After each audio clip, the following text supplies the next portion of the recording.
Les techniciens construisent seulement les bâtiments, sans savoir exactement ce qui porte quoi. Et c'est là que commencent les erreurs graves. Dans un bâtiment, certains éléments supportent toutes les charges. On les appelle éléments porteurs. Mal les comprendre, c'est courir vers les fissures, les affaissements, voire l'effondrement. Voici les 6 éléments porteurs à connaître obligatoirement si tu veux construire sérieusement. 1. Les fondations. Elles assurent la stabilité du bâtiment en transférant toutes les charges, poids propres, personnes, vent, etc., vers le sol. Leur profondeur et leur type dépendent du sol et de la structure. Exemple, semelles isolées, pour poteaux individuels. Semelles filantes, sous les murs porteurs. Le radier, sur sol faible. Pieux, pour atteindre un sol porteur plus profond. 2. Les poteaux. Ce sont des éléments verticaux qui portent les charges des poutres et des planchers vers les fondations. Ils sont généralement en béton armé ou en métal. Une erreur dans leur positionnement ou leur ferraillage peut faire s'écrouler tout un étage. À espacer avec précaution pour éviter les longues portées non soutenues. 3. Les poutres. Ce sont des éléments horizontaux qui reçoivent les charges des planchers et les transmettent aux poteaux ou murs porteurs.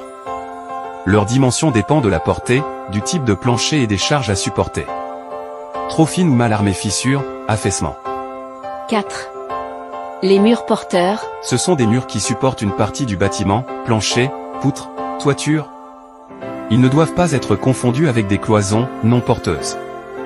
Les ouvrir ou les abattre sans étude peut provoquer un effondrement partiel. On les rencontre souvent en maçonnerie porteuse ou en béton armé. 5. Les planchers, ou dalles. Ce sont les éléments horizontaux plats sur lesquels on marche, étage, toiture. Ils supportent le poids propre, les charges d'occupation, les meubles, les cloisons. Les types les plus utilisés sont la dalle pleine, dalle alourdie, dalle nervurée. Un mauvais calcul ici, et ce sont les fissures ou les vibrations garanties. 6. Les voiles en béton armé. Ce sont des murs minces en béton armé très utilisés dans les immeubles modernes. En plus de porter des charges verticales, ils assurent la stabilité latérale du bâtiment, contre le vent, les séismes, etc. Ils sont souvent utilisés à la place des murs porteurs traditionnels. Donc, tous ces éléments travaillent ensemble. Si un seul est mal conçu ou mal réalisé, c'est tout le bâtiment qui est en danger.